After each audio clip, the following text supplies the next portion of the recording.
Módulo de número 10. O tema da nossa aula de hoje, nós vamos falar sobre aterramentos. O aterramento elétrico em uma instalação elétrica é de suma importância. Toda instalação elétrica que se preze tem que ter um aterramento. O aterramento ele está aliado a um fator chamado segurança, tá? Mais necessariamente segurança com relação aos equipamentos. Falamos sobre o DR, que é um dispositivo de proteção, nós chamamos de dispositivo diferencial residual, que vai ter como papel proteger as pessoas, proteger a vida contra qualquer eventual fuga de corrente.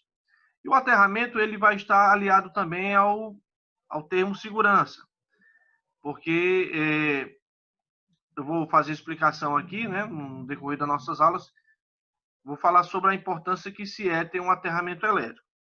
Se eu perguntar aqui da residência de vocês, qual das residências de vocês tem aterramento, então, assim, pouquíssimas pessoas irão sinalizar para mim, pessoal, na minha casa eu tenho um aterramento. Então, assim, infelizmente, hoje não é algo ainda quase que 100% nas instalações. Você vai encontrar, digamos, de 10 instalações, 2 instalações que tem esse sistema de aterramento. Seria bom se todos tivessem, mas infelizmente ainda nós não temos ainda esse poder de dizer, professor, na minha casa eu tenho um aterramento, tá? Vou fazer a explicação aqui no andamento do processo. Algumas falhas que a gente às vezes encontra com relação a achar que está protegendo o circuito, na verdade não está. E qualquer dúvida que vocês tiverem, vocês ativam o microfone, tá bom? E tira as dúvidas que forem necessárias. Falando sobre aterramento elétrico. Um aterramento elétrico consiste em uma ligação proposital, ou seja, eu vou realizar uma ligação de um sistema físico ao solo. O que seria, mais ou menos? Vamos citar aqui um exemplo, uma máquina de lavar. Bom, a máquina de lavar, ele é um dos dispositivos utilizados em uma residência que requer um pouco de atenção. Por quê? Porque eu tenho uma carcaça metálica. Então, a carcaça da máquina de lavar, ela é metálica. Então, assim, às vezes, quando a pessoa vai colocar as roupas, vai fazer um manuseio, para colocar lá no modo pesado ou no modo leve, vai fazer, regular a altura da quantidade de roupas e tal. Às vezes, a pessoa está molhada, porque está colocando uma roupa molhada, ou então retirando uma roupa úmida. E água e eletricidade não se combinam muito. Não, tudo bem. A máquina de lavar ela não foi projetada para oferecer nenhum choque elétrico, ela é totalmente segura, entre aspas. Por quê? Porque, digamos, você encosta o seu joelho lá na carcaça, por debaixo dessa máquina de lavar eu tenho um motor, e esse motor elétrico acaba por um dos cabos que relaciona o funcionamento desse motor está encostando na carcaça. E uma vez que toca na carcaça, passa essa carcaça a ser está energizada. E você, inocentemente, acaba, sei lá, descalço, fazendo um manuseio e encostando na carcaça da máquina de lavar. Todo componente, todo eletrodoméstico é para vir com um cabo de aterramento. Quando você compra eletrodoméstico, o plug acompanha 3 pinos, não é isso? Eu tenho os pinos das extremidades, que é fase neutro, que é o ideal para o funcionamento, lógico. Mas o pino central, se você percorrer esse eletrodoméstico, esse dispositivo, no caso, por exemplo, a máquina de lavar, eu tenho lá 3 pinos, Nesse 3 pinos, o pino central, se você acompanhar, ele vai chegar até a carcaça na parte interna da máquina de lavar. Justamente com a ideia de que eu tenho um sistema de aterramento na minha residência e que eu fiz o trabalho todo correto. Só que detalhe, eu tinha dito para vocês que nem todos têm um sistema de aterramento. Aí eu vou falar para vocês aqui de erros mais comuns que às vezes a gente encontra, tá? Uma ligação completamente correta seria aquela no qual eu teria uma tomada, essa tomada padrão, de acordo com a norma 14136. Essa norma é uma norma que padroniza todas as tomadas no Brasil. Então, digamos que você tem uma tomada toda padrão, bonitinha, beleza. E o correto seria os 3 cabos e não somente os 2. Então, por exemplo, esse vermelho que vocês estão vendo é o cabo fase, que é a linha energizada. O neutro, que o neutro só vai ter, de certa forma, corrente, só vai estar energizada quando você ligar alguma coisa nessa tomada. Eu liguei qualquer dispositivo, um computador, liguei uma TV, liguei um aparelho de DVD, uma geladeira, um forno micro-ondas. Quando você ligou, inseriu o plug nessa tomada, esse nêutron ele vai passar a ter corrente, vai haver circulação de corrente, porque você tem esse eletrodoméstico em funcionamento. E, além do mais, seria muito interessante se eu tivesse também esse cabo central, que é o cabo de aterramento, que nós chamamos também de proteção elétrica, certo? Aí o que acontece? Você comprou, vamos colocar para a máquina de lavar mesmo. Coloquei para a máquina de lavar. A tomada que você vai ligar a máquina de lavar é aquela tomada antiga. Aquela tomada que eu só tenho 2 orifícios, só tenho 2 buraquinhos. Que aquelas tomadas geralmente antigas era assim. Aí o que acontece? Quando você compra essa máquina de lavar, que ela acompanha os 3 pinos, aí o que você vai fazer? Bom, ou você vai comprar um adaptador, que não é tão desgraçado assim o que você fez. Você comprou aquele adaptador de 3 pinos para 2 pinos. Ou o pior que você fez foi encostar ali na quina de uma mesa ou plug e quebrar o pino do meio, ou então pegar um alicate e quebrar o pino do meio, porque alguém disse para você que, não, cara, se tu quebrar o pino do meio, mas vai funcionar do mesmo jeito. Então não tem diferença não. Aí você inocentemente quebra o pino do meio e fica só com os 2 pinos das extremidades. Aí vem a pergunta: esse componente vai funcionar? Essa máquina de lavar irá funcionar da mesma forma. Só que, no momento, no caso de sinistro, em que, no momento de emergência, tiver uma fuga de corrente, infelizmente, o dispositivo não vai garantir nada para você com relação à segurança. Por quê? Porque você quebrou a proteção. Você quebrou o pino central. Aí, digamos que você fez o seguinte: não, vamos fazer o correto. Nem vou comprar um adaptador e nem vou quebrar o pino do meio. Eu vou fazer o que é o correto. O que é o correto? É comprar uma tomada de acordo com a nova norma. Beleza. Você vai no depósito ou numa loja de referente a materiais elétricos. Convém dizer que hoje todo lugar que você comprar uma tomada vai ter que seguir o padrão, porque é norma. Você compra aquela tomada nova, que tem aquela cavidade toda bonitinha. Beleza. E não quebrei o pino do meio.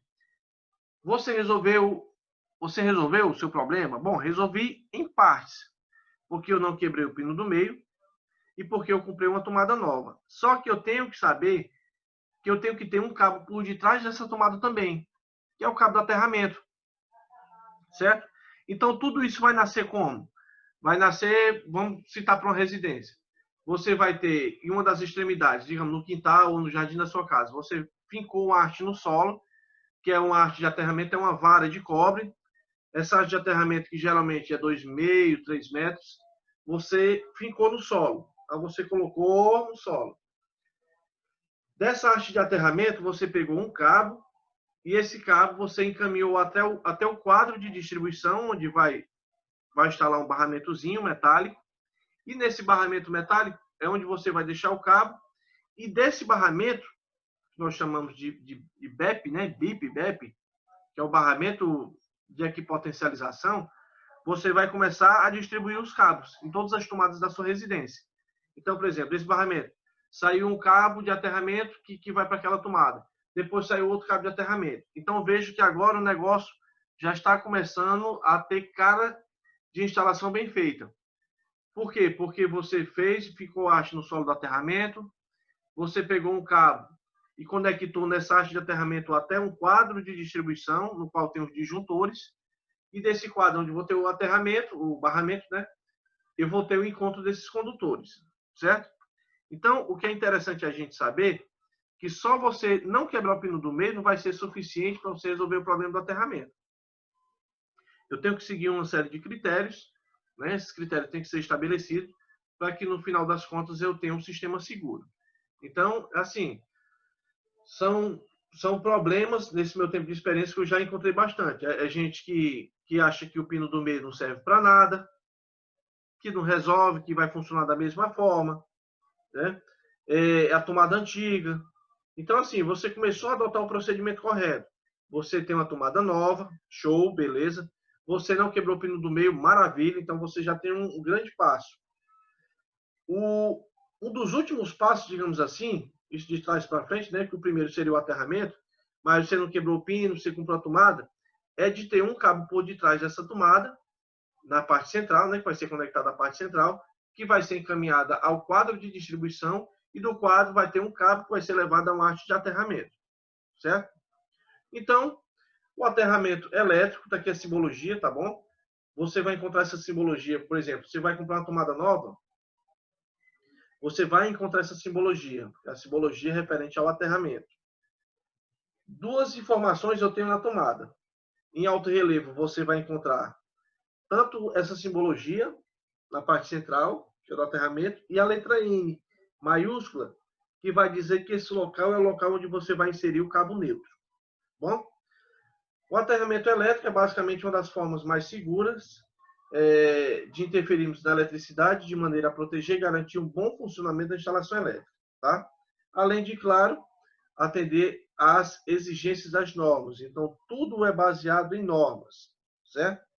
De acordo com a Associação Brasileira de Normas Técnicas, o chamado aterrar significa colocar instalações de equipamento no mesmo potencial, de modo que a tensão elétrica, que nós chamamos também de diferença de potencial, entre a terra e o equipamento seja zero. Então, por exemplo, se eu for utilizar um instrumento de medição para medir uma tensão elétrica entre esse ponto aqui, olha, esse ponto e o sistema de aterramento, não é para ter nada.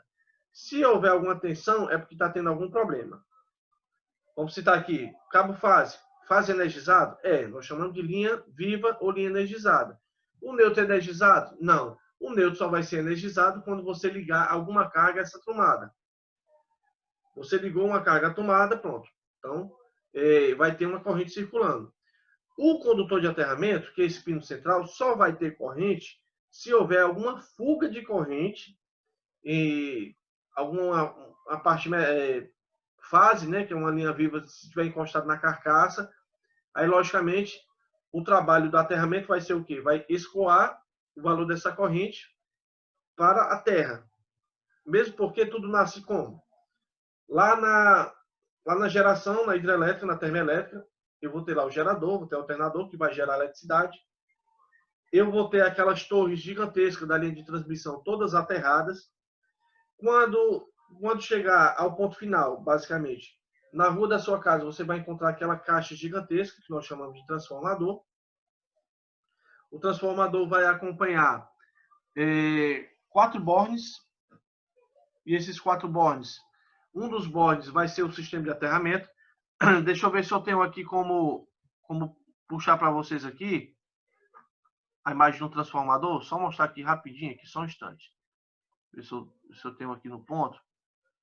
Só para a gente entender. Acho que vai ficar interessante. Só um instante. Ver se eu tenho aqui algum... Só um instante aqui, ver se eu tenho. Acho que mostrando por foto fica até mais interessante. Acho que acho que não tenho aqui não. Daqui a pouco eu mostro para você, ver se eu tenho aqui. Subestação. Não, tenho não. Daqui a pouco eu mostro para vocês. Acho melhor. Eu vou pegar e vou botar um transformador para mostrar para vocês como é que funciona o transformador com relação à parte da conexão. Eu vou ter três conexões na parte de cima do transformador, que nós chamamos de enrolamento do primário, ou fonte, que é onde você vai ligar uma tensão, e a parte de saída do transformador vão ser 4 conexões. A primeira conexão, você estando de frente para esse transformador, à sua esquerda, vai ser o local onde vai ser aterrado. Então, aquele transformador que se encontra lá no poste, vai ter um condutor de cobre que vai estar aterrado no poste. O neutro, que é o que chega na minha casa, e o fase, está vindo daquele transformador. Na caixa do medidor da sua casa, também está sendo aterrado, que vai virar um neutro que vai para sua casa, que vai para minha casa. Só que assim, o aterramento da Enel, que vira neutro, eu não posso utilizar como aterramento para mim. Entenda que esse neutro que eu tenho aqui é porque veio da caixa do medidor, no qual a caixa do medidor eu vou ter um sistema aterrado. Então, por exemplo, esse neutro que chega aqui na minha tomada, originou-se de um aterramento feito pela concessionária, para justamente fazer uma diferença de potencial entre a fase, tá? E essa parte que é aterrada, que vai virar o neutro. Esse aterramento é o aterramento que eu fiz, o aterramento que eu comprei a arte de aterramento, que eu coloquei no solo, eu fiquei no solo, eu peguei um outro cabo, fiz a ligação, certo? Então, esse procedimento que a gente utiliza é levando em consideração que não tenho nada. Eu vou ter que fazer um barramento do zero, tá bom? Aterrar um dispositivo ou equipamento está relacionado a interligá-lo com a terra. Então, eu vou fazer interligação com o aterramento. Então, eu vou ter nascendo a haste de aterramento, que vai estar fincado no solo, e a sua tomada, no qual eu vou ter um condutor lá ligado, e vai estar conectado a um barramento, que é metálico, que vai estar conectado ao condutor, e esse condutor vai ser o condutor justamente utilizado, sei lá, no quintal, no jardim, no local onde você resolveu fazer o aterramento, tá bom? Então, quando nos referenciamos a um dispositivo aterrado, estamos afirmando que pelo menos um de seus terminais estão propositalmente ligados à terra, tá? Bom, com relação às cores dos condutores, de acordo com a norma 5410, é interessante que a gente trabalhe em cima de um padrão estabelecido pela norma. A norma 5410, ela padroniza as cores dos condutores de neutro. A cor do condutor de neutro, segundo a 5410, tem que ser obrigatoriamente azul. Então, você vai fazer uma instalação elétrica do zero, sabe que se for utilizar esse condutor para o neutro, esse condutor tem que ser azul. A gente fala condutor, mas o condutor é sempre de cobre, né? O que faz a diferença é o revestimento, é a parte isoladora. Então, o isolante aqui, que é a parte que reveste, tem que ser azul para o neutro. Já para o condutor de proteção, ou proteção elétrica, ou vulgarmente chamando de aterramento, o cabo terra, segundo a NB 5410, a cor do condutor de proteção tem que ser verde ou verde-amarelo, que muita gente chama também de brasileirinho, certo? Então, assim, o condutor de fase pode ser qualquer cor que não seja nem verde com amarelo e nem azul. Tirando essas cores, vermelho, o preto, branco, marrom, lilás, qualquer uma dessas cores vocês podem utilizar como sendo condutor de fase.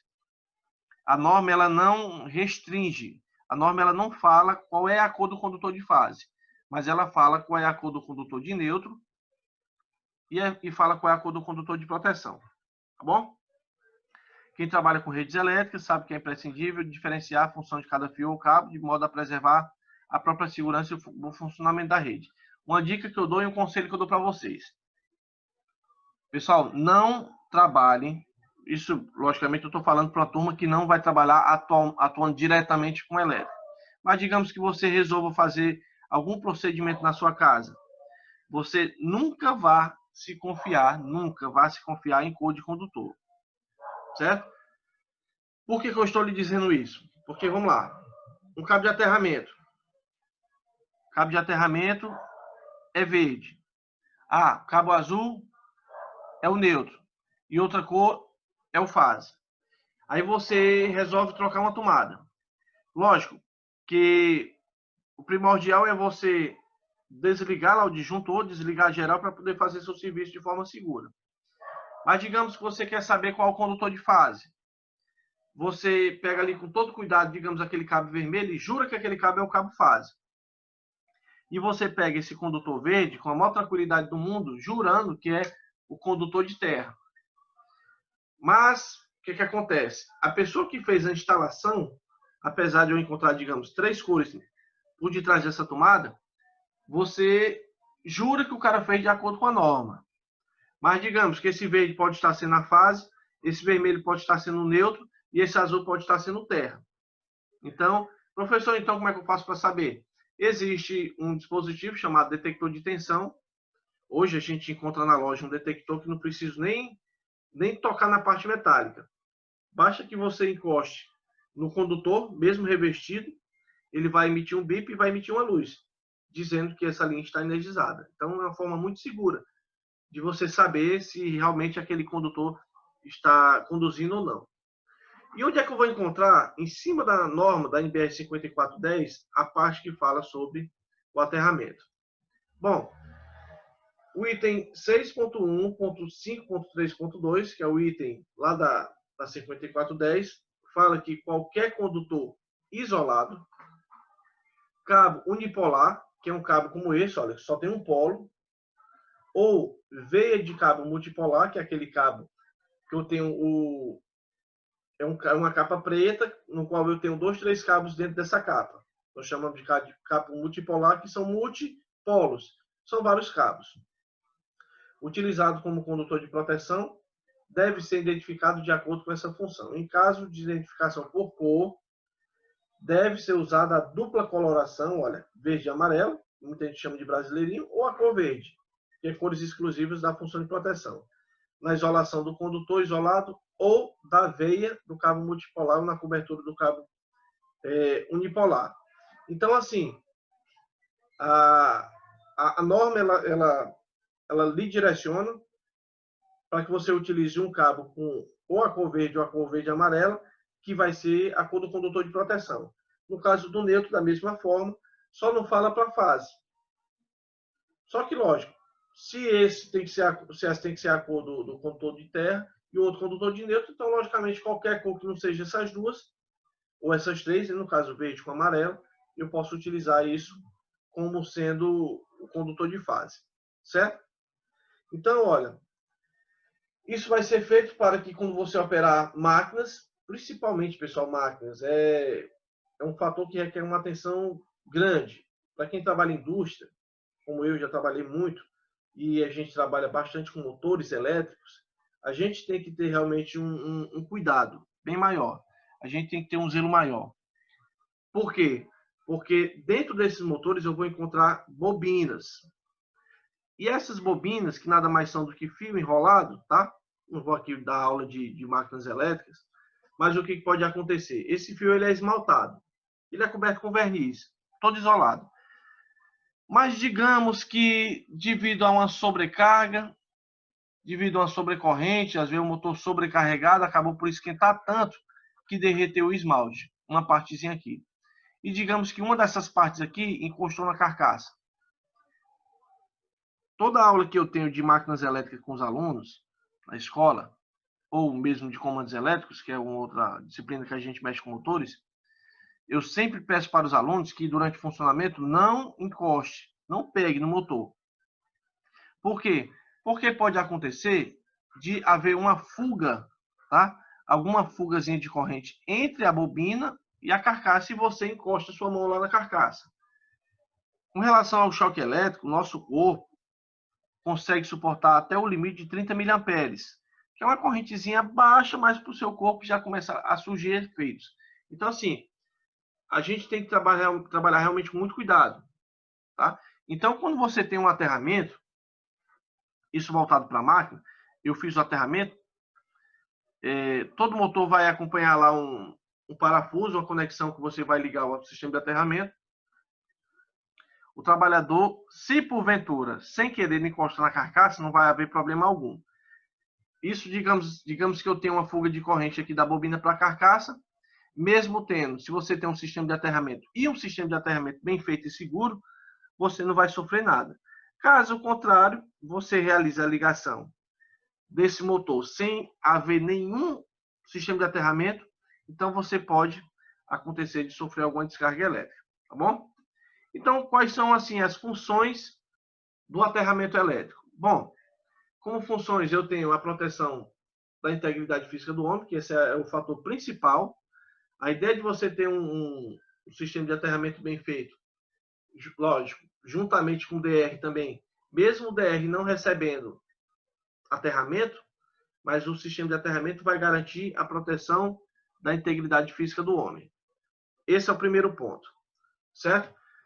Segundo ponto é facilitar o funcionamento do dispositivo de proteção, porque uma vez que você tem um sistema de aterramento bem feito, um esquema de aterramento bem elaborado, bem projetado, você vai fazer que, se ocorrer algum problema com relação à transferência de corrente para a carcaça de um equipamento, um forno micro-ondas, sei lá, um liquidificador, alguma coisa assim, o dispositivo de pressão de proteção vai fazer a sua atuação. No caso, o disjuntor e, no caso, o DE, que é o dispositivo diferencial residual. E, por fim, descarregar cargas eletrostáticas de carcaça de objetos e equipamentos. Então, assim, a ideia do aterramento é justamente essa. Se houver qualquer fuga de corrente para a carcaça, automaticamente, se você tem um sistema de aterramento e um sistema de aterramento bem feito, vai haver um escoamento para a terra. O aterramento, diga-se de passagem, tem que ser bem feito. Mas isso por quê? Porque a resistência é a oposição à passagem da corrente elétrica. Se você tem uma resistência muito alta, um valor de resistência alta, você vai ter uma corrente baixa. Se você tiver uma resistência muito baixa, você vai ter uma corrente alta. Onde é que eu estou querendo chegar? Quando você faz um aterramento e você vai medir a resistência, tá? Que é uma grandeza física, a resistência tem que ser a menor possível. Quanto menor o valor da resistência, melhor. Porque se houver qualquer fuga de corrente em algum equipamento, a corrente, né, devido a essa fuga de corrente, ao invés de passar pelo seu corpo, vai passar por onde? Pelo aterramento. Mas isso por quê? Porque o aterramento, quanto menor, a corrente ela quer procurar o caminho mais fácil para passar. Então, a corrente, se ela encontrar o sistema de aterramento com um valor menor do que o seu corpo, então ela vai passar por onde? Por o sistema de aterramento. Caso contrário, você tem um valor de resistência muito alto, você colocou a arte de aterramento, mas o valor da resistência está muito alto. Você utilizou um medidor para realizar a medição, o valor está muito alto.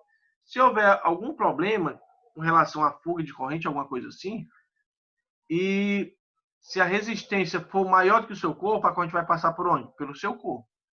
Existe uma norma, pessoal, com relação à medição de resistência de aterramento.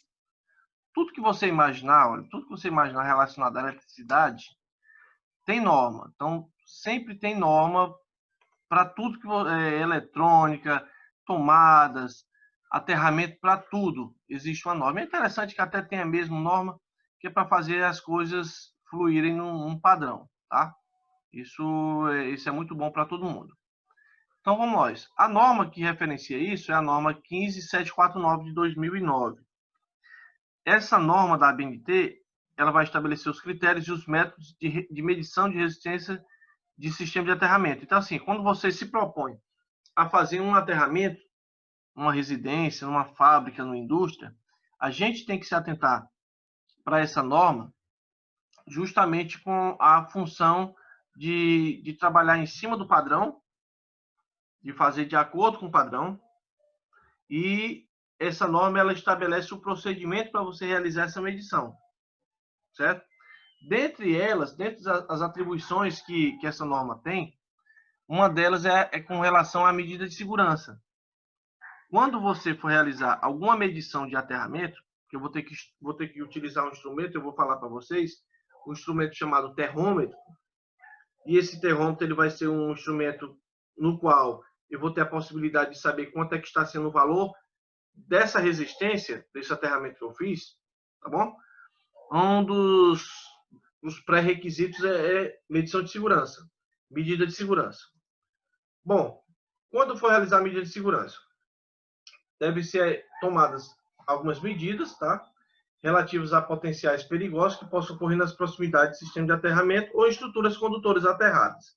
Então, coloquei aqui alguns procedimentos de segurança, alguns pontos que eu acho que são mais importantes, para que a gente consiga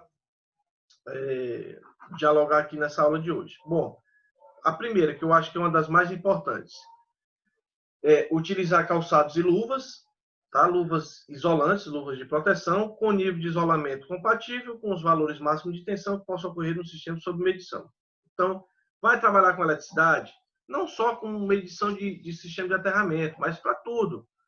A gente tem que estar com a vestimenta correta. A gente tem que estar com o equipamento de proteção individual correto, que são luvas, né? Existe essa tarjazinha que vocês estão vendo aqui, olha, é a classe de tensão. Ou seja, até quanto de tensão elétrica ela consegue isolar. Então, você vai trabalhar de forma segura, você vai estar diante de um elemento que é um elemento isolante. O outro seria a bota de proteção. Essa bota, logicamente, não pode ter, aqui chamamos de biqueira, não pode ter biqueira de aço, de forma nenhuma, certo? Ela tem que ser toda isolada. Isso sem falar em capacete, né, e outros equipamentos. Então, assim, quando a gente for trabalhar com eletricidade, não só para medir resistência de aterramento, mas para outros fins, que seja relacionado com a eletricidade, eu tenho que trabalhar com equipamentos de proteção individual. Esse é o primeiro ponto. Bom, segundo ponto, evitar a realização de medições sob condições atmosféricas diversas. Ou seja, qualquer intempérie que tiver, o tempo fechou, começou a neblinar e está chovendo, eu não posso realizar a medição, nem tampouco trabalhar com eletricidade em área externa. Então, isso é lei, tá? De forma nenhuma, você não pode, você pode ter até o direito de recusa, nesse caso. Isso eu estou falando do profissional que vai trabalhar com eletricidade numa parte externa. Então, digamos que eu vou fazer a manutenção em algum elemento elétrico, se encontra na subestação, e nesse momento o tempo está nublado, querendo fechar. Então, você não pode trabalhar nesse ambiente, tá? Tempo fechou, começou a ventar demais, opa, está nublado, está chovendo, neblinando, eu não posso trabalhar dessa maneira. Outra medida de segurança seria evitar que pessoas estranhas ao serviço e animais se aproximem dos eletrodos utilizados na medição. É assim. Quando você vai realizar a medição de um sistema de aterramento, eu vou ter que, logicamente, energizar esse ponto do serviço de aterramento. Então, pode acontecer um curioso lá encostar, querer pegar, ou sei lá, tropeçar, alguma coisa parecida. Então, assim, a norma diz que eu tenho que manter uma área de isolamento para evitar que pessoas estranhas nesse serviço elas se aproximem. Tá bom? Até o presente momento, alguma dúvida, pessoal? Ok, professor. Vamos falar aqui sobre os tipos de aterramento, tá? Existem vários tipos de aterramento, que são configurações. Como é que você vai aterrar o seu circuito? Bom, eu tenho alguns tipos básicos, tá? A norma 5410, ela fala até muito mais do que isso, mas eu tenho alguns pontos principais. Os tipos de aterramento segundo a 5410 é o tipo TN, o tipo TNS, o tipo TNC e o tipo TT. Deixa eu me adiantar logo aqui com algum deles. O tipo TT, digamos que você tem um computador em casa. Ah, não, mas eu vou ter que aterrar o meu computador. Aí você faz lá um aterramento só para aquele computador. Você fincou arte ali no solo, tal, e você colocou um cabo, pronto, e levou e direcionou para o seu computador. Pronto, aí você tem um sistema TT. Ah, uma da máquina de lavar você fez individualmente. Forno micro-ondas você fez individualmente. Assim, é um modelo de aterramento que não é assim tão aconselhável, tá? Na verdade, um dos aterramentos melhores que seria, poderia ser o TNS, ou até o TNCS, que é o que eu não comentei aqui, que é um tipo de sistema de aterramento no qual eu vou fazer o meu sistema de aterramento, eu vou fincar arte no solo, eu vou explicar para vocês, vou mostrar depois para vocês a arte de aterramento, para vocês verem mais ou menos como é que é, certo? Então, assim, são feitos de formas separadas. Muitos alunos, às vezes, chegam para mim e perguntam se pode usar o terra como neutro, neutro como terra, ou coisa desse tipo. Então, eu não posso. O neutro que a concessionária disponibiliza para mim é o neutro da concessionária. Eu estou usando um neutro que, de certa forma, está sendo um aterramento da concessionária, mas não tem nada a ver com o aterramento que eu vou utilizar para mim, certo? Falando primeiro do sistema TN, esse sistema TN vai possuir um ponto de alimentação diretamente aterrado, sendo que as massas, essas massas que a gente chama, pessoal, é a carcaça, tá bom? É a parte metálica, a gente costuma muito chamar de massa. Ligado a esse ponto através de controle de proteção. Este esquema possui 3 variantes de acordo com a disposição do condutor neutro e a de proteção. Então, nós temos, além do TN, nós temos o TNS, tá? Nesse esquema, o terra e o neutro conectam no mesmo ponto de alimentação do circuito, que seria, no caso aqui, o barramento aqui do neutro, olha, conectado no mesmo barramento do condutor de proteção. Então, aqui seria a massa, as massas, né, que seria a parte metálica, no qual eu tenho aqui... Alguém sabe que simbologia é essa aqui, que eu estou marcando com uma seta? Tá na cara, né? É o neutro. Lógico, né? Tá aqui o neutro. Ó. Neutro, olha, condutor de proteção. Certo? Neutro e o condutor de proteção, que é o terra. Bom? Então, esse seria o sistema TNS. Bom, além do sistema TNS, eu tenho o TNC, que não é tão utilizado, tá? Esse sistema tem um fio terra, que é o cabo de aterramento, e um neutro conectado no mesmo ponto de alimentação do circuito. E são distribuídos no mesmo condutor. Esse tipo de configuração para esse sistema de aterramento, ele não é realmente muito utilizado, não. Então, é como se eu tivesse um barramento só, onde vai estar junto tanto terra como neutro. É tanto que vocês estão vendo aqui, ó, PE, proteção elétrica, e N de neutro. Se você analisar no mesmo ponto, eu tenho o quê? Além da ligação do neutro, o sistema de aterramento. Então, assim, realmente, eu, nesses anos que eu trabalho com eletricidade, eu nunca me deparei com esse tipo de configuração. E nós temos o modelo TT, que é o que eu acabei de falar para vocês. Esse tipo de modelo, ele se torna, de certa todavia, mais eficiente, porque eu vou ter uma arte própria para aterramento do transformador ou para cada componente que eu vou utilizar. É como um modelo de tomada de 3 pinos, o terceiro pino é conectado ao aterramento, garantindo que cada aparelho na tomada possa ser aterrado. Então, é como se fossem aterramentos individuais. Eu vou aterrar meu computador, eu vou aterrar minha máquina de lavar, eu vou aterrar minha geladeira e assim por diante. Tá? Então, são configurações. Aqui seria mais ou menos o formato. Esses desenhos, pessoal, eu peguei da norma, tá? De 5410. Então, eu tenho aqui, olha, o neutro, o aterramento da alimentação, tá? E eu vou ter aqui, no caso, as 3 linhas, se fosse um sistema trifásico. Só que no residencial vai ser uma das linhas e o neutro, né? Conectado ao meu sistema. Tá bom?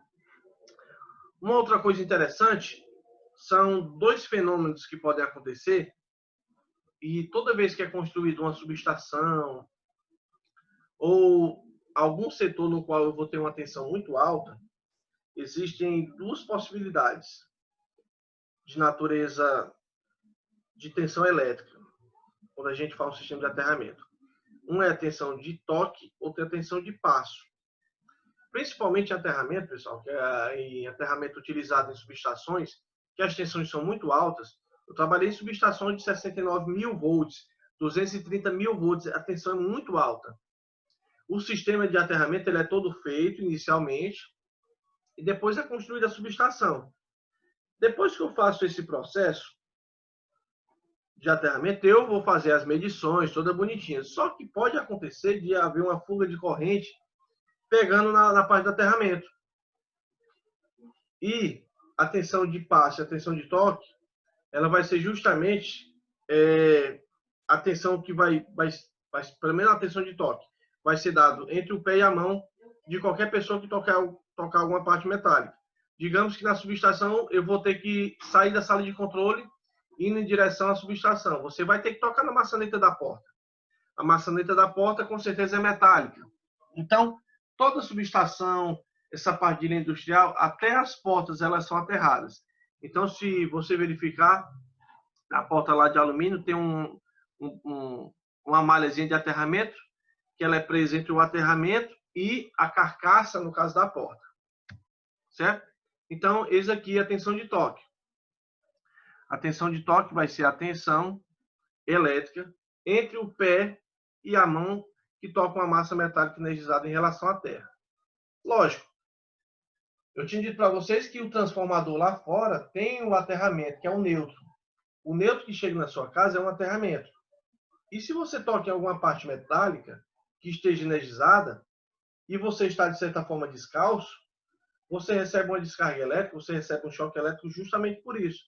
Porque o seu corpo foi o meio condutor, fez uma diferença de potencial entre a parte energizada e o terra. Então, é por isso que tem aquela história que você tem que estar totalmente isolado, justamente para evitar um acidente. Então, quando você está bem isolado, você evita de ter esse problema. A tensão de toque tem esse trabalho, que é uma medição que a gente realiza. Geralmente é subestações, tá? Que acontece isso. E eu vou fazer uma medição para ver se há alguma tensão elétrica entre a parte metálica, que poderia estar energizada ou não, e a parte do solo. Então, não é para haver nenhuma tensão elétrica entre esses dois pontos. Certo?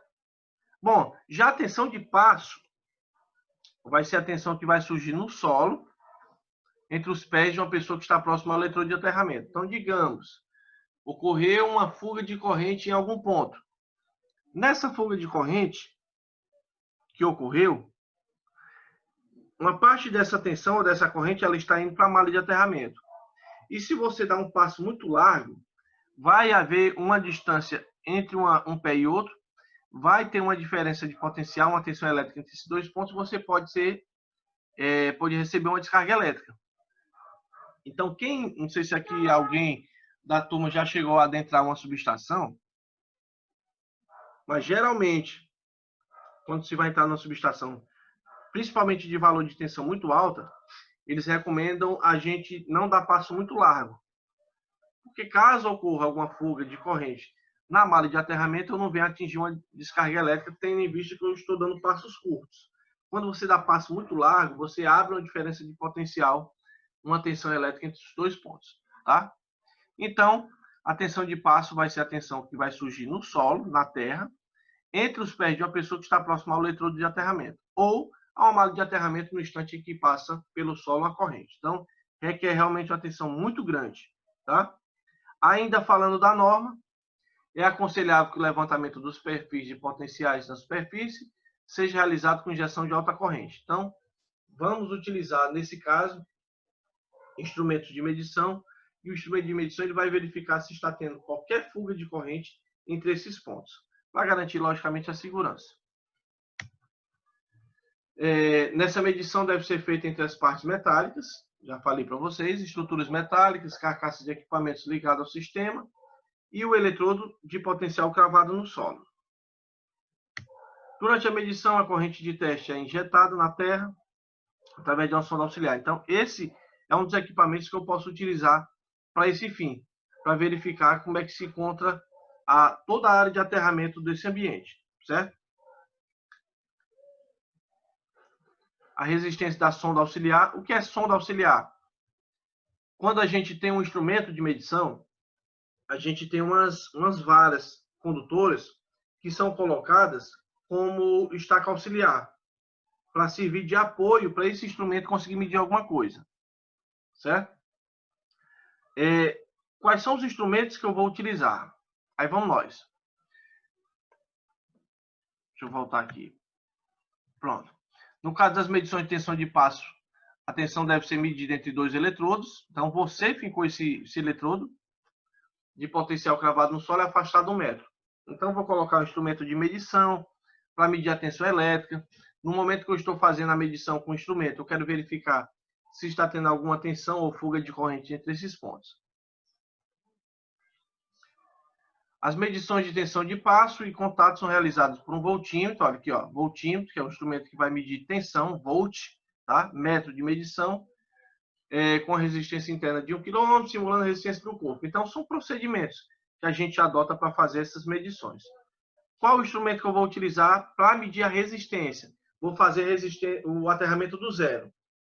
Então, eu vou fazer com a utilização e o auxílio de um instrumento chamado terrômetro. Tá? Coloquei 3 modelos, 3 tipos de terrômetro, para a gente verificar a função desse instrumento. Eu tenho esse primeiro aqui, que é um terrômetro analógico de ponteiro, muito bom por sinal. Trabalhei muito com terrômetro analógico e nunca tive problema.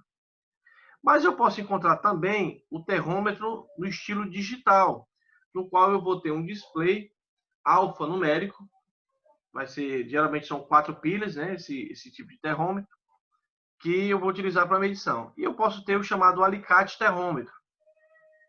Situações onde eu não tenho uma arte de aterramento fincada para fazer a medição. Então, seria um outro procedimento para isso, tá? O método da queda de potencial, ela vai ser recomendada para medições de resistência de aterramento através desse equipamento chamado termômetro. Vai consistir basicamente em fazer circular uma corrente através de uma malha de aterramento. Eu não sei se dá para vocês enxergarem aqui, vou até voltar aqui a imagem. Eu tenho aqui, olha, 3 bornes.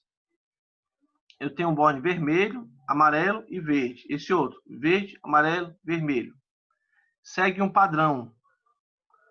Eu vou ter 3 cabos que vão ser conectados a esse termômetro, sendo que esse vermelho que tem a letra C, olha aqui, ó, vermelho que tem a letra C, é o cabo mais comprido, que é o cabo do aterramento, que referencia a corrente. Então, por isso que tem o nome C de corrente. E, além desse cabo vermelho, que é o maior, o que é um pouquinho menor, esse amarelinho aqui, que é o P, de potencial, de tensão elétrica. Por fim, eu vou ter esse cabo da cor verde. E esse condutor é o que vai ser conectado ao aterramento do estabelecimento. Então, digamos, você vai ter lá os 3 cabos. Um vai ser conectado a um eletrodo que eu coloquei. Então, por exemplo, a uma distância X, eu finquei o haste no solo. Em uma distância de 2 metros, 3 metros, vai depender do tamanho. O tamanho da haste de aterramento que eu finquei no solo vai ser a distância entre uma haste e outra. Aí eu vou fincar outra haste. O cabo maior vai ser ligado na região mais afastada, logicamente, da haste de aterramento que você colocou. O outro amarelo também vai ser conectado a outra haste de aterramento. E o verde vai ser conectado a um aterramento que já está pronto. Então, vamos levar em consideração uma escola que está sendo construída do zero. E eu vou fazer essas medições. Então, eu estou levando em consideração que essa escola ela já se encontra com o aterramento já todo pronto. Fiz a medição. Beleza. Uma vez que eu fiz essa medição, eu tenho que verificar aqui, olha, o valor que se encontra no display, o valor que se encontra aqui, nesse outro display aqui analógico.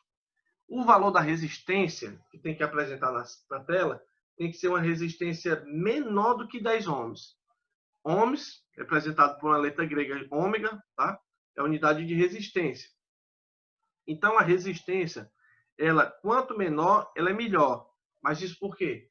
Porque se você tem uma resistência muito baixa, e se houver uma fuga de corrente em algum eletrodoméstico, algum aparelho, sei lá, a corrente vai passar por onde? Para o caminho que é mais fácil. E qual é o caminho mais fácil?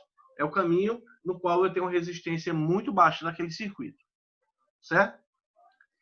Esse método vai consistir em fazer circular uma corrente através da malha de aterramento. É por isso que quando eu vou realizar a medição, não pode ter pessoas estranhas próximas. Não é que você vai ser atraído pela energização, entendeu? Mas pode acontecer da pessoa, sei lá, o curioso encostar ali na arte de aterramento e nesse momento está havendo uma corrente elétrica. Porque para que eu realize a medição e saiba que esse instrumento vai me dizer um valor de resistência, eu não sei se dá para vocês verem aqui, ó, na tela de vocês, tem um ACV e eu tenho ao lado, à esquerda de vocês, a simbologia, que parece uma ferradurazinha.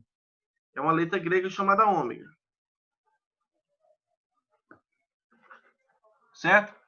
Então, ó, circular uma corrente através sob ensaio por intermédio de um eletrodo auxiliar de corrente, que é onde eu coloquei na região mais afastada, e medir a tensão entre a malha de aterramento e o terra de referência, que é o terra remoto, por meio de uma sonda ou chamado eletrodo auxiliar. Na verdade, é uma haste de aterramento, tá bom? Eu vou botar aqui para vocês, vou mostrar para vocês aqui um vídeo. Tem uma outra forma da gente fazer a conexão do cabo. Aqui, para a gente fazer a conexão desse condutor, desse cabo. Tem uma maneira que nós chamamos que é uma forma baseada em solda exotérmica. A solda exotérmica é um tipo de solda que eu vou verificar, eu vou fazer essa solda exotérmica com a função de fixar esse condutor. Esse trabalho é feito quando eu tenho cabos condutores sem isolação. Tá? Geralmente são cabos especiais esses condutores são nus, ou seja, eu não tenho nenhum revestimento, e ele vai ser soldado nessa haste de aterramento. Eu posso unir esse cabo com a conexão, só que não tem tanta segurança assim, ou eu posso fazer esse tipo de solda exotérmica, que é um trabalho um pouco mais delicado, tá bom? Eu vou botar aqui, vou botar esse videozinho curto para vocês dar uma verificada como é feito esse procedimento, certo? Só um instante aqui.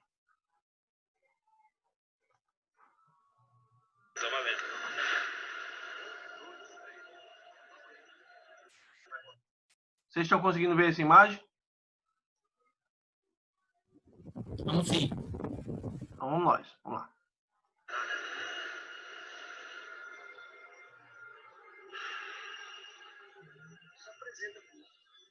Uma das etapas mais importantes que tem na atividade do sistema de proteção contra descarga atmosférica, o aterramento, seria a solda exotérmica. Né? Que nesse momento a gente vai abrir mão de usar algum outro tipo de conector, switchboard, fazer uma conexão de solda. Isso nesse momento a gente vai utilizar um cadinho, certo? Que é esse equipamento. Feito de base de grafite, né, com um suporte, para a gente não utilizar, não colocar a mão direto no equipamento, porque como ele trabalha a uma altíssima temperatura, acima de 1000 graus, isso pode causar algum dano à pessoa, né, ao operador. Então, nesse momento, a gente está utilizando de equipamento de segurança mesmo, óculos, luva, se possível, uniforme anti-chama, né, para cuidar da nossa segurança.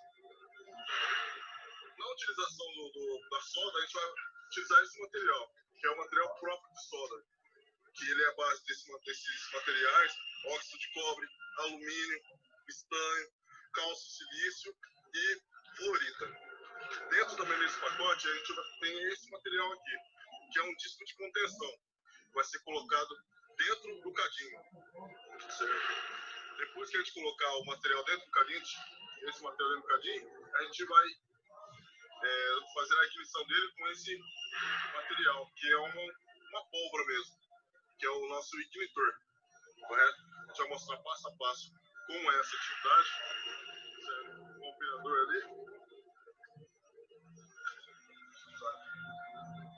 Esse cadinho, especificamente, ele é um cadinho em P, que vai ser utilizado para a conexão de 2 cabos de 50 milímetros.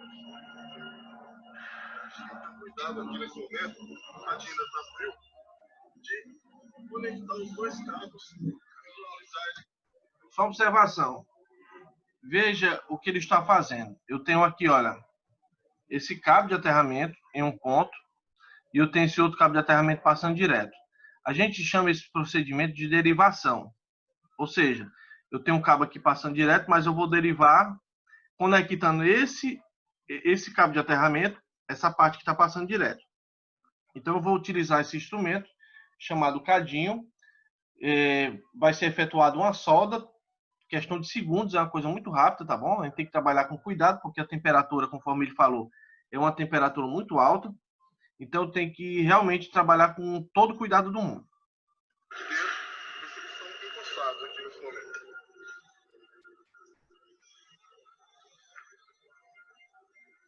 Com o uso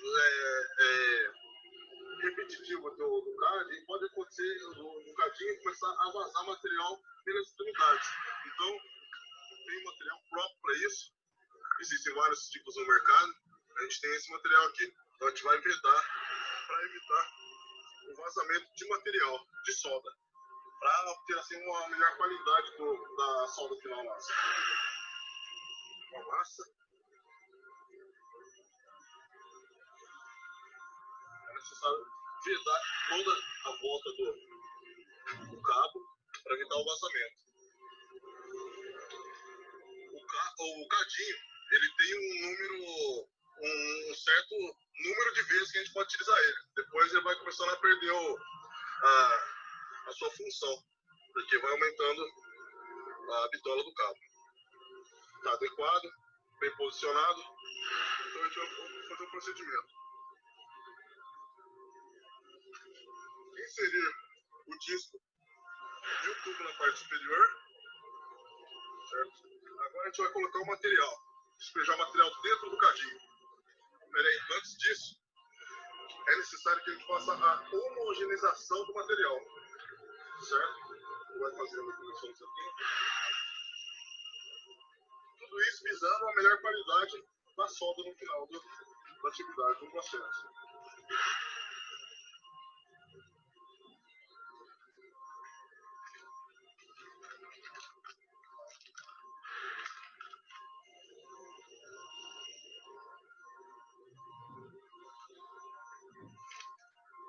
Temos o nosso ignitor.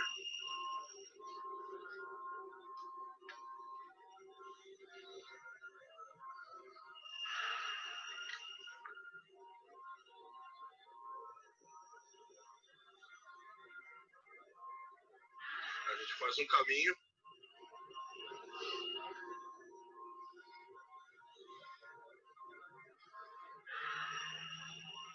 Ok. Deixa eu tampar aqui. Nesse momento, agora a gente tem que fazer o uso do nosso equipamento de proteção, óculos. E a gente não pode ficar aqui agora na direção da boca do cadinho, porque ele vai projetar um material em altíssima temperatura. Esse aqui é o nosso ignitor, é a nossa pistolinha que serve para...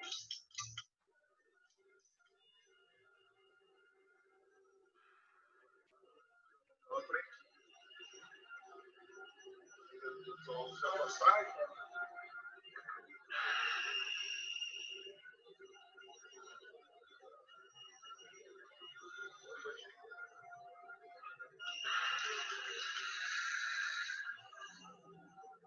A gente aguarda em torno de 5 segundos, mais ou menos, para poder tirar o cadinho.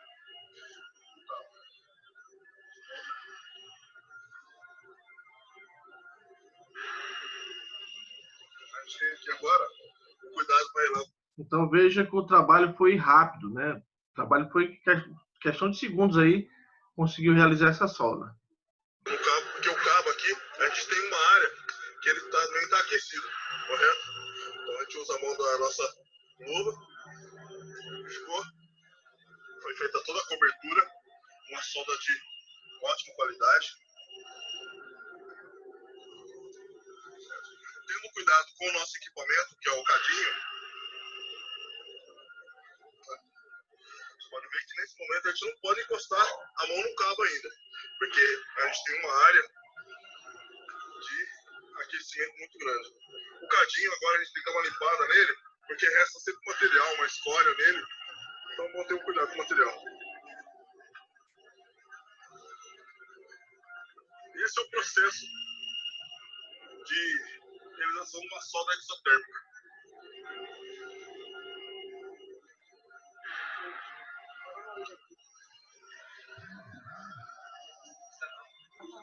E aí, professor? Desculpa aí Oi, estar pode dizer. atrapalhando o vídeo. Ah, terminou, pode dizer. E aí, professor, tem que dar uma saidinha para atender um cliente, viu? Coloque qual é seu nome, hein? Tá no É o chat? Davi Ferreira, Tá bom, tá certo. da Capa.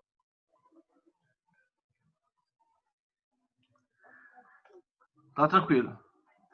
Ok, obrigado, viu, professor? Ah, então, pessoal, então é assim, é um outro tipo de procedimento que é feito quando eu quero fazer uma solda. Só que, lógico, para cabos comuns eu não vou fazer esse trabalho. Então, geralmente eu tenho um conectorzinho, tá? Eu vou fixar na arte de aterramento, certo? Aquele procedimento é levando em consideração que o meu sistema é muito grande. O local, a indústria, uma fábrica, tá? Uma residência, dificilmente eu vou fazer esse procedimento da arte de aterramento. Então, seria mais ou menos assim. Digamos que aqui seria o aterramento, aqui é uma torre, tá? Aqui é só uma representação. O local onde eu tenho aterramento. Então, o aterramento já se encontra pronto aqui.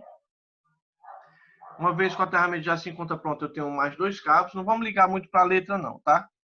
Esse cabo mais comprido aqui, olha, é o cabo relacionado à parte de corrente, que é o cabo vermelho. Depois do cabo vermelho, o cabo um pouquinho mais curto é o cabo amarelo. E esse cabo amarelo vai ser o cabo de potencial, que é da tensão elétrica. E por fim eu vou ter o conector verde, esse cabo verde que vai ser conectado a um aterramento que já está pronto. Então esse aterramento já se encontra pronto. Eu vou ter que usar ele como uma referência. Vou ter que colocar 2 estacas auxiliares. Toda vez que a pessoa vai comprar um termômetro, sempre vem junto, tá? 2 artes, chamam de estacas também, estacas auxiliares. E essas estacas elas vão servir de auxílio para realizar a medição desse sistema de aterramento. Então, olha como o instrumento é inteligente. Ele vai injetar tensão e corrente aqui, nesse instrumento, e o resultado vai sair aonde? De acordo com essa ligação aqui do terra de referência. Então, estou levando em consideração que eu tenho todo o sistema de aterramento todo sequencial, todo bonitinho, e eu vou precisar fazer essa medição. Lógico, eu não posso fazer medição de resistência de aterramento com circuito energizado. Então, geralmente, é levando em consideração que toda a instalação se encontra desligada, no caso, por exemplo, da escola. A escola lá eu vou encontrar vários disjuntores. Vou encontrar um quadro de distribuição, e nesse quadro de distribuição eu vou ter vários disjuntores. Nesse quadro de distribuição eu vou ter um barramento, nesse barramento eu vou ter o sistema de aterramento, que vai ser encaminhado, logicamente, a uma arte de aterramento que é a base principal. Então, eu vou utilizar o instrumento para realizar essa medição com cabo verde, com cabo amarelo e com cabo vermelho, certo? Então, esse instrumento, que é chamado de termômetro, vai ser um medidor de resistência de aterramento ou resistência de terra, que pode ser utilizado tanto para medição de resistência de aterramento como medição de tensões espúrias. Em muitos trabalhos que eu fiz de sistema de aterramento, seja eólica, parte industrial, certo? Nós sempre utilizamos o termômetro para esse fim, para fazer a medição da resistência de aterramento. Inclusive, eu fui fazer um trabalho lá em Pacajus, em que eu acabei por dar várias viagens, para não dizer 3 viagens, porque eu levava o instrumento, ficava arte no solo, as outras artes, ia fazer a medição e a resistência dava, digamos, 60 ohms, 50 e pouco. E com esse valor de resistência de aterramento, então a gente não pode liberar, porque tem que ser realmente uma medição de 10 ohms para baixo. Quando você vai fazer um trabalho desse para um cliente, olha, você vai ter que tirar foto da medição, por exemplo, se for analógico ou se for digital. No momento que você está fazendo a medição, ele está apresentando lá um valor. Pronto, nesse momento você vai tirar foto. Toda medição que você for fazer. O instrumento, que é o termômetro, vai ter que estar em dia com o certificado de calibração do instrumento. Esses instrumentos de medição elétrica, todo ano passa por uma calibração. Lógico, que é para que o valor não dê alterado. Por exemplo, essas farmácias aí da vida vendem muito aqueles medidor de pressão, né? Que coloca, tem tipo um velcro, você coloca assim no braço para medir a sua pressão. Com o passar do tempo, aquele instrumento ele precisa passar por um sistema de aferição. Ele precisa ser calibrado de novo. Então, esses instrumentos, naturalmente, com o passar do tempo e da utilização, eles vão descalibrando. Então, é necessário que eu faça a calibração dele e quando eu vou entregar o trabalho do aterramento já todo feito, eu vou ter que entregar a anotação de responsabilidade técnica, que for o técnico responsável por fazer esse serviço. Eu vou ter que entregar também o certificado de calibração do instrumento para dizer que esse instrumento está em dias, certo? E eu vou ter que demonstrar os valores de aterramento. Digamos que você fez o teu sistema de aterramento e o valor deu um valor relativamente alto.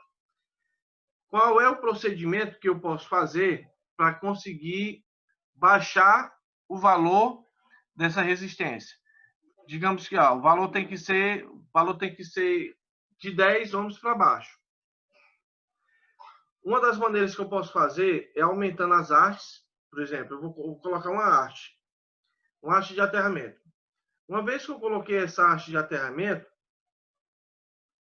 e eu fiz a conexão, eu coloquei lá no quadro de distribuição, tudo bonitinho, fiz a medição, o valor deu alto. Bom, eu posso aumentar as hastes de aterramento. Então, ao invés de utilizar uma haste, eu utilizo 2. Se mesmo assim ainda der baixa, eu utilizo 3.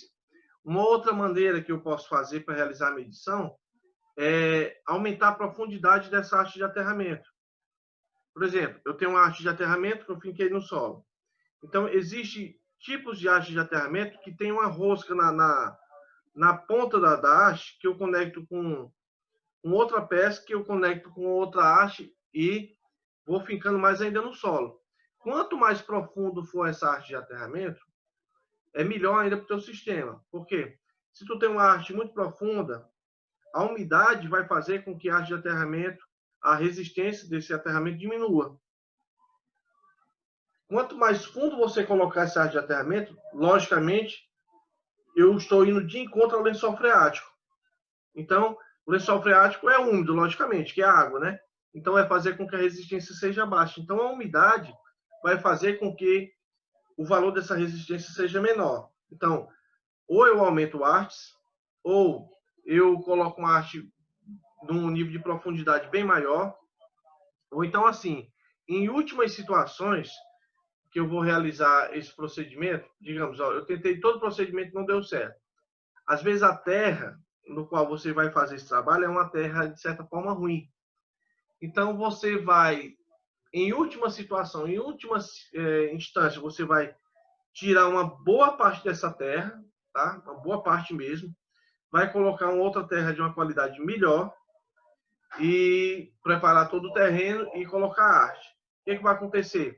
O valor dessa resistência vai baixar, beleza, show de bola, só que tem um porém. Com o passar dos anos, as propriedades daquela terra que não estava sendo legal, ela vai se misturando às propriedades da terra que você colocou. Então, nessa mistura de terra, aos poucos, essa terra boa que você vai colocar, vai acabar misturando com a terra, entre aspas, a terra ruim que já tinha lá no local, e com o tempo essa resistência ela vai aumentando aos poucos. Certo? Então, isso aí são pontos a serem observados. Então, para reduzir a resistência, que o papel é a resistência, quanto menor, melhor, né? Ou você vai colocar mais haste de aterramento, ou vai colocar profundidade maior, ou, em últimas situações, você vai trocar uma boa parte dessa terra. Tá bom? Entre as aplicações mais comuns desse instrumento, desse terrômetro, podemos destacar a medição de resistência de terra em indústrias, edifícios, residências e tal. Então, qualquer ponto que estiver um sistema de aterramento e eu quiser realizar a medição, eu posso utilizar. Tem pessoas que quando não tem terrômetro, quer fazer uma velha gambiarra utilizando uma lâmpada, tá? Ligando um cabo na face da lâmpada e o outro cabo da lâmpada no sistema de aterramento e verificar a luminosidade da lâmpada. Eu não aconselho, mesmo porque não tenho como mensurar, não tem como eu saber qual o valor da resistência. Só em verificar o nível de luminosidade da lâmpada, certo? Quanto menor a resistência encontrada, maior a dissipação da descarga atmosférica no solo. Existe uma saída de energia no aparelho, a qual é fixada num ponto de aterramento a ser medido. Então, é esse aqui. Esse cabozinho verde é instalado no aterramento desse local que eu estou realizando a medição, sendo que esse amarelo e o vermelho são duas estacas auxiliares que eu fiz a conexão. Tá? Então, geralmente, os elementos que nós utilizamos para aterramento são a haste de aterramento, que é essa vara aqui. Veja que essa outra imagem que eu estou mostrando para vocês, eu tenho uma rosca, olha. Então, eu posso colocar outra conexão e colocar outra haste por cima. Então, eu vou ter, digamos, se uma vara dessa é uma vara de 3 metros, junto com a outra eu vou ter 6 metros. Então, quanto mais profundo, melhor, logicamente, a possibilidade desse valor de resistência ser mais baixo. E aqui são os pontos de conexões, né? Eu quero realizar a conexão, então eu posso conectar através desses elementos aqui, desses dispositivos auxiliares. Aqui é em formato U, aqui é o conector mais simples, que vai ficar dentro dessa haste aqui. E conforme eu colocar o cabo, eu vou simplesmente apertar através desse parafuso sextavado aqui. Certo? Dúvidas, pessoal? Entenderam essa parte? Professor, só uma pergunta básica. Fique à vontade. Dizer que quanto mais úmido a terra, melhor é o aterramento. Menor é a resistência e melhor é o aterramento. Aterramento. Então, quer dizer, quanto mais seca, ó, obviamente que o aterramento é mais de boa qualidade, quando a terra é seca. E nós, olha, nós estamos diante de um planeta no qual eu tenho terra de todo tipo, né? Eu tenho desde aquela terra barrenta, dura, pedriça, mas eu tenho aquela terra escura, que é uma das melhores que tem, Isso. aquela terra fofa, né? Então, assim, depende muito da terra. Tem caso que eu vou fazer um aterramento, coloco 2 hastes, está resolvido, o valor dá bem baixinho. Já tem casos que eu tenho que colocar 4 hastes de aterramento para ver se melhora alguma coisa. Então, é o que eu estou dizendo, depende muito da terra. A terra ela vai ser um fator predominante no momento que eu for fazer o aterramento. E Beleza? aí, nesse momento, professor, se tiver assim, minha dúvida é justamente essa que eu perguntar. Eu tenho um lençol freático, próximo do lençol freático, eu tenho um veio d'água que vai para cá assim, por exemplo. Existe alguma maneira, algum perigo dessa eletricidade correr para essa água? Ou Não, quando ela não. escorrer, ela Não, dissipa na. não. Não tem de forma nenhuma, não. Não tem de forma nenhuma, não, mesmo porque a eletricidade ela não vai correr pelo aterramento. O escoamento que vai ocorrer só se tiver em algum momento alguma fuga de corrente em algum eletrodoméstico. E outra, a fuga de corrente vai ser um intervalo muito rápido. Então, não é porque ele está fincado aqui no solo, digamos assim, que você vai levar um choque. Se fosse assim, seria horrível, né? Você não poderia ter aterramento de jeito nenhum, porque esses aterramentos estão conectados à terra e se você estiver descalço, receber uma descarga. Não existe. Mesmo porque, para que você conseguisse ter uma descarga elétrica, era necessário que você estivesse, digamos, com a mão em um ponto energizado, uma fase, e outro ponto aqui no aterramento, que aí faria uma diferença de potencial. Só o aterramento em si não vai implicar em nada. Certo? Só isso mesmo. Show, beleza.